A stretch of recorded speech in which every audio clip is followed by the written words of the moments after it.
The early game for the 1-1 dahil Sobrang sa sobrang sanay na tayo, sobrang hirap nga. Sa mga early days kasi na paggamit ng 1-1 dito sa Season 12, parang hindi naging maganda eh. No? Recently lang, siguro nahanap nila yung formula na dapat pala ganito natin ginagamit yung 1-1. Hindi yung usual na nakikita natin as 1-1. Ngayon kasi parang mid to late game na ang power spike eh. Hindi mo na siya pwedeng ipansabay sa mga early eh. Dati parang pa nag-level 4 si 1-1, okay. Pwede na eh, Pwede na diba? sumama. Once na lumipad, parang it's a secure kill. Pero tingnan natin, again, kanina sinabi ni Burrito na if ever ma-sweep ng Smart Omega ang TNC for this game ay out of playoffs spot contention nila. Now for TNC, isang game lang ang kanilang inaantay para buhay pa rin sila. Yeah, aabangan natin kung magpapatuloy pa ba ang kampanya ng Phoenix Army o matutultukan na ito ng Smart Omega. Sobrang importante sa magkabilang teams ang laban na ito. Pero kung papansinin natin, pagdating sa mga heroes na ipinupik talaga dito ng King Kong, nangunguna riyan ang Fredrin. Kasunod dyan ay isang Lancelot and the Martis. Actually, itong tatlo na ito, magkakaparehas lang. 8 times niya na-pick lahat. Lucky number minsan ng 8 eh. Ayaw nga, no? Kasi Infinity daw yun eh. So kung may bago siyang hero, papa-8 niya muna. Oo. Para swerte na talaga. Let's see if they can convert it early on. Nakita natin nag-umpisa yung dalawang roamers into the gold lane. So, yun nata yung maging ikot dito ni Chaknu. Alagaan muna si Kelra, punta sa mid, Kelra mid, and then if ever, punta naman sa objective for the main fights. Now, Wilderness Blessing, tatlo nakita natin sa side of TNC Pro Team. Gets ko naman kung bakit nag-tenacity dito si Ben, not Ben Things, but si Ajay, dahil nga roamer healer yung kinuha nila dito, magiging tanke or frontliner si Ajay, so kailangan niya ng kunat. Oops, si Ajay dito ay sumusugod din ha. Pero may kita natin the early items. Pero si Ben Things ay mapapapalikan kagad at si Matt, tumako ng first blood. Kailangan din nila ng bilisan, pero kamunti ka na nga. And to max with that secure kill. Sabi natin kanina mabilis para sa TNC. Sabi ng Mega, kailangan din nating bilisan. Mas binilisan nila dito ha, kasi nagmamadali na rin ang buong barangay. Kailangan nilang masecure at maselyo ang laban na ito. Pero sabi ni King Kong, hindi kami magpapahuli dyan. Hatakin ko na rin yung unang turtle ng ating game doon sa may pinakadulong parte. Pero si Innocence dito ha. Right on spot! Itumax with that kill. Wow. Omega, ginagawa lahat ng condition na tama. At diretso pa nga dito sa may turtle objective. Si Matt dito ang kanyang target. Pero sino makakakuha nito? Medyo maaga yata yung retribution. But yeah, it's gonna be TNC for that turtle take. Hindi na nakapindot ng retry dito si Matt kasi nanakap siya nung ginunting siya dito ni King Kong eh. Masakit na rin yung mga hampas sa early and ito yung nakakatakot pag sa isang Martis. Yung makakakuha ka ng mga early, hindi man niya nakuha yung kill na yun, pero yung objective at yung pagnakaw niya sa maagang farm dito ng Omega, maganda to. Yeah, playstyle adjustment here because Omega gets din naman nila na if ever may chance talaga na mahuli yung Franco ng Rafaela Lilia. So iniba niya yung playstyle niya dito. Sabi niya ulit, okay, not iniba. Tinuloy lang niya yung playstyle niya from game number 1 which is aalagaan ko si Kelra. Dire-diretso lang, no? Pero ito, iba din ang gustong gagawin naman ng TNC. Mas gusto nilang pabilisin yung pagsira ng Torre or pagluwag ng XP lane para kasama na si Ajay later sa team fight. Tama. And that's the right call actually by TNC Pro Team. You can't allow na yung Trizla ni Ryota na kokontrol lang dito yung ikot dito ni Ajay. Again, importante yung role ng Edith in this lineup na merong healer roam ang TNC Pro Team. So now looking at the items, nakuha na ni Innocent ang kanyang Has Claws. Still on the way to the first item. Oh wait, no. Nabuo na din ni Kelra yung kanyang Corrosion Sight. Yeah, itemization ng roamers naman ang titignan natin. Mukhang Radiant Armor yung habulin ni Matt. No, tsaka nakita rin natin kung paano na pinaprioritize dito ni Kelra yung steel leg plate kasi nga physical damage pero papasok dito si Matt and Ajay na magkakasalubungan. 24 seconds bago sa second 30 na ating game. Pero so far, so good para sa magkabilang komunidad. Adjustment talaga ngayon kung paano i-rotate yung... ayan. Sana Sana all. Nawala ako sa thought ko. Pero kung paano mag-rotate yung gold lane. Kasi nakita niya, naglilima-limahan na. Pero sa may top lane, merong labanan ng mga makukunat na players. Kaya sinabi natin, makukunat na players at heroes. So wala munang magiging casual doon. Sisimulan na nila ang kanilang turtle objective. No, may body-body system sila na ginagawa. Dalawa-dalawa, pero dun sa may bandang ibaba. Ay, si Bentings ay mamamatay. Sabi natin, 1-1 ay pero dito sa may turtle side ay meron pa yung zone na ginamit. So si Matt kalahati yung buhay. Hindi rin si Etomax Dito tama kanya skill free para Aray dito ko kay po. Ajay at unti-unti na nga ang mamamatay. At ito ang perfect time para sa TNC para kumuha ng turtle objective. Grabe yung timing dito. At si King Kong makakakuha ng second turtle para sa kanya. Tapos may pag-agaw pang attempt dito sa purple buff. Mukhang hindi aabot si Mata at hindi na rin mababantayan ng mga kanyang kakampi. Kaya medyo ano pa rin dito ang TNC, set pa rin nila ng tempo. 5 minutes, wala na rin mga energy shields. Hindi man nakapitalize ng both gold laners natin. Pero ang maganda dito kasi nakakaipon na eh. Itong si Innocent kahit papano, pumunta na rin siya ng top boots para at least may pang-cancel dun sa mga crowd controls na meron ang Omega. I just want to say, Itomax still having a tremendous Novaria game. Hindi natin siya masyado napurin nung game number 1, pero ang lupit pa rin. Ang Totoo. performance ni Itomax, yung vision na binibigay niya, yung pagbitaw niya ng mga astral recall, either to start or to secure the kill. Ito na naman. Oh, okay, munti ka nang tamaan dito si Innocent. So makikita natin ngayon ng TNC sila naman mag-initiate. Kalahati yung buhay dito ni Keldra, meron flicker out para kay Itomax. O meron pang stun from that first kill para makakasalubong ni Matt si Ajay. Pero hindi pa rin tapos dito ang TNC na mag-zone out. Mukhang Torre ang kanilang kukuhanin. Dahil liliko muna ang Omega sa may middle lane at merong 4 na players sa TNC dito sa baba. Ganda ng paghabol ni Goyo doon. Lapad kagad ng mga Glooms eh. At mabilis na clear wave ang kanilang isasagot. Basag ang Torre dito sa may bandang ibaba. Medyo nag-worry lang ako para sa Smart Omega kasi medyo malalim na yung tatawirin ng gold laner na nila na si Kelra.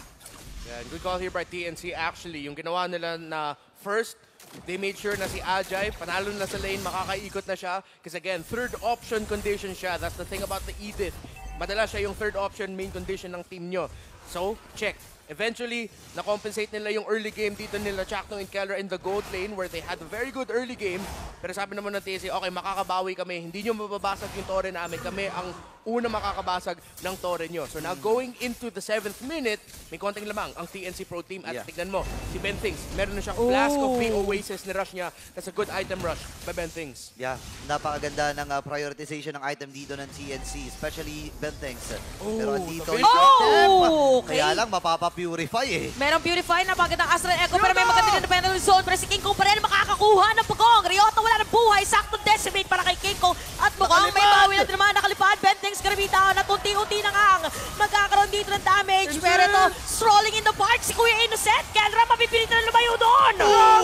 Innocent dito ay babagsak na double kill na si Matt. Hinahabol pa nila dito si Goyo. Siya na lang ang natitira sa kupunan ng TNC. May pagkakataong bumasag sa gitna ang kupunan ng Smart Omega. Tingnan mo naman yung ginagawa ni Matt. Hinahabol lang yung bata eh. Oh. Wow, Matt and Chakno. Yung pamprotekta nila kay Kelra.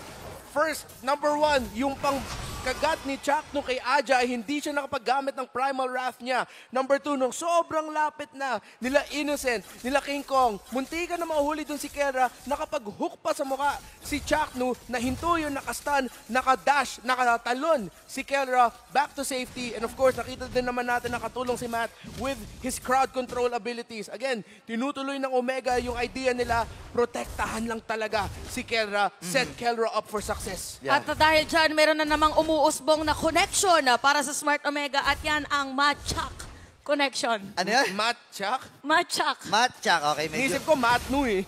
Matnu. Matchak, sakto kasi Matchak, tama. in a world of Americano. Ma Americano na coffee. Oo, Never yan, mind. yan, yan. Abi Matchak? Be Matchak. Tama. Tama. Sige. Sige ate, sige. Suportahan naman natin si Suportahan Chantel, natin. di ba? Salamat, salamat. Pero ngayon, 30 seconds bago mabuhay yung pinakamalaking objective ng game, which is the first Lord.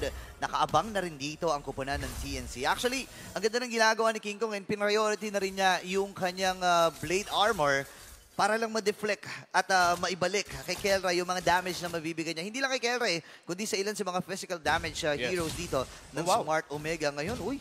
Nag-win talker si Kelra. Oh, wow. Okay, so really maximize the attack speed. Gusto niya dito. Oh, Ajay! May setup play. Oh, biglang mawawala dito si Wow. hawak sa mapa. Sakto pa meron Lord for TNC. Nandito si Matt at Ryota. Nandito rin si Kelra and Chaknu. Pero kumpleto ngayon ang Phoenix Army. A Giant King Kong is ready as well. Andito si Chakno, naghahanap lang siya ng kanyang hahatake pero si Kelra focus lang sa pag-clear at pag-flow ng minions. Ngayon, 19k yung buhay ng Lord.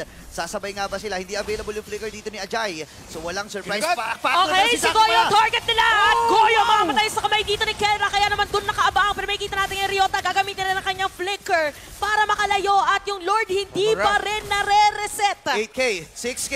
Ngayon, bababa na yung buhay. At sige kung makakakuha ng Lord. Pero dediretso ngayon ng Omega. Mukhang gusto pa nilang kumuha ng mga kills. Merong stun para sa kanila. Pero Ajay may iwan doon. Killing spree na para dito kay Matt. Aalis mo ng mga players at look at Kelra. Ina-decimate mga diri King Kong pero medyo kulang pa nga sa damage. Dahil dyan, Omega aalis na lang muna. Wow! Anong nangyari doon? All the crowd control abilities, yung tinatawag natin na layering, yung timing. TNC Pro Team, of course, at the start of it all, sinubukan nila i-rest. Aray! Ay! Nahuli pa ni Innocent. Okay, hindi pa tapos. Mamaya muna ako mag-analysis. Naka-Ducati. Yung bilis tumakbo eh. Oh, mahirap. Boss, pag naka-Ducati. Sana all, oh. sana all. Sana all may... Okay, ito na yung analysis. Naka-Ducati. Naka-Ducati, bes eh. Sumisimple lang ba yung gantong skin? Pagilid nga, innocent sa gilid. Pabanking. Pwede ka bang bumanking dyan, boss? Pakita naman na medyo wala Tokyo Drift. Okay, Lord ay narito na. Papasok na ba ang kupunan ng TNC.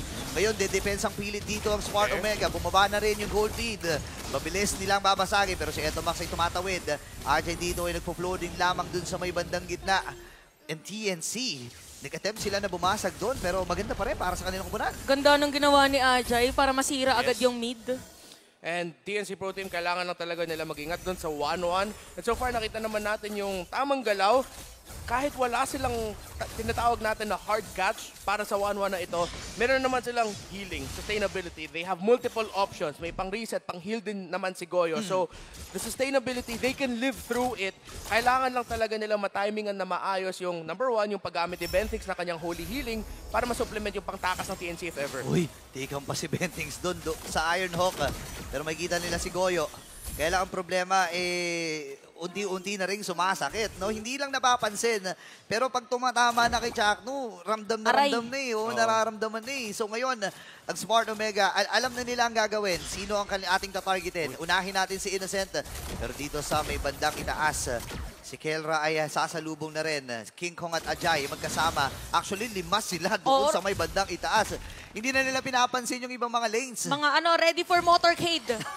Ang mga players nung TNC nung moment na yun. And yeah, damage na for Kelra, 31k. Parang pinapatunayan lang yan na pwede pa rin ang isang 1-1 early game. Yeah, na-set up din naman talaga ng Omega na maayos yung 1-1 nila. The itemization of Keller on point. Pero malapit din naman si Innocent in terms of the damage dealt. Mga 3,000 lang ang difference nilang dalawa. Nakita naman natin, Innocent of course, yung play niya yon na out of nowhere naging agresibo at hinabol yung mga miyembro ng Omega was the right call. Kaya nakapush ang TNC Pro Team dun sa taas alongside their Lord. Naka-flow din yung itaas. Pwedeng may sumamang isa doon. Pero makakatunog ang barangay. Nako. Nakita ba nila? Hindi. Tama. Magre-react na sila dun sa may top lane. 7 seconds bago mabuhay yung Luminous na Lord. At ngayon, ang TNC ay nagkukumpulan din. Na-reveal ko nasan si Innocent kasi may gusto sanang gawing play dito ang TNC. Yeah. So ito na Lord, magandang pull para dito kay Matt pero nandito na mga players ng Ano? TNC! Oh my goodness! Oh my gosh! What a read! The Mamba strikes again! The main damage dealer from TNC is down. Ngayon, andito na ang Omega! Mapipilito mag-block shoes dito si Goyo pero merong heal para kay Bentings. Kakaibang Raknu. Naman ang connection na nakita natin pero may penalty zone para dito. Primal Ref! Okay, meron pang setup play pero may bawi ang TNC. And isasabi na damage para kay Innocent. At Luka Tajay, magpi-free hit lang din para sa kanila pero makunat nga lang naman dito si Matt. Habang yung Lord. Nako si Kigel. Tikan pa rin! Buhay pa rin pero si Mata makakakuha ng Lord. Atrasan muna ang Phoenix Army at ang barangay ay magmamarsya na. It could have been far worse para sa TNC Pro Team. At this point, you take your minimal losses. Nawala sa kanila yung Lord, yung pag-send back kay King Kong na nawala na siya sa range para makaretry siya dahil kailangan niya iwasan yung crossbow of Tang ni Kelra. Si Ajay ang receive ng huling damage doon na muntikan na mahuli para kay King Kong. But at that point, na-hold ng Omega na maayos yung Lord. Wala sa range si King Kong para makaretry. And Omega takes it. Mukhang hindi pa nga nakagamit ng retry doon si Matt. Oh no, ito na naman ang sabihin na natin na nangyayari sa TNC. Buong 12 minutes sila ang may hawak ng laro and all of a sudden, with a blink of an eye, Omega na ngayon may hawak ng 3.2k gold lead at sila yung may potensyal na kumatok sa lahat ng mga katorehan dito ng TNC. Clutch, sobrang clutch kanina yung paggamit ng Wind of Nature doon ni Kelra. Pinapakita niya at pinapatunayan niya kung bakit tinatawag siyang gold standard. Meron setup play para this side ng TNC. Wala po si Kelra ginamit ang Wind of Nature at si Matt ay mamamatay. Ito na yung nakaducati. Galing ng QC. Pero nga lang alis na lang muna. Kamunti ka pang hook para nyo kay Chakno. Grabe. Kailangan mong kumapit talaga kung ikaw ay fan ng Omega at TNC. Ang daming nangyayaring moments dito, ang daming mga clutch plays. And at the same time, yung Lord fight kailangan, yung kumbaga makapigil hininga talaga bawat aksyon na inilalatag ng Omega at ng TNC. Wow. Iba talaga yung aura na pag naka-ultimate yung Irithel tapos naka-Ducati skin, no? Parang may Sana all. plus something movements din, pero wala. Parang may mas nakakatakot. Pag may clash clash, doon lang ako nakatingin. May pula kasi na sumasabog so sobrang ganda ng effects. No? Tsaka may hair yung helmet. Ayun nga, no? Motorcycle free! Yung Grabe Irithel, naman. di ba, si Leo, hindi yung Leo na caster, yung Leon ni yung saber-tooth tiger ni Irithel. Kailangan mag-photoshoot ni Irithel tsaka ni Johnson. Op. Ay, si Ajay dito mamimilitan na mag-primal wrath. Pero ang bilis na balik ng buhay. Tapos meron pang heal para kay Benteng. Ito na yung moment na inaantay ng TNC. Sila naman nangaabante. At si Goyo dito walang tatamaan ng mga shadow energy. Meron pa Cyclone ay bawian lang ng paghabol. This time around, Omega naman yata ang arangkado! Sakto penalty zone sa 5! Sumama pa ng hook dito para kay Chakno. Ajay is down! Oh no! Kailangan umatras dito ng TNC ngayon. King Kong susubok din. Buti na lang nandun yung heal habang hindi sumusuko dito ang barangay. Hook para kay Bentex at si King Kong pipilitin na tumakas pero hindi na kaya pa. Ryota is down! At dalawa na lang ang natitira para tumepensa dito sa TNC. Merong minion wave dito sa may bottom lane at meron din dun sa may top lane. Atoy Army, mag-ingay! Grabe yung penalty zone na binitawan ni Ryota. Nahanap niya pa yun! 5 ang nahanap niya! My goodness! Kaya lang ang problema, hindi na nila na-protektahan yung may top lane. Pero okay lang kasi level 3 Lord ang kanilang mahahawakan at ngayon, may kita natin yung pag-follow up ng damage pagka naibitaw na lahat ng mga skills dito ng TNC. Pero in terms of clear wave, goods pa rin naman sila. Nandun yung Glooms, nandun din yung heavy crossbow mula dito kay Innocent. In terms of items, okay na rin Kelra and itong si Innocent nakapondo na Okay na sila.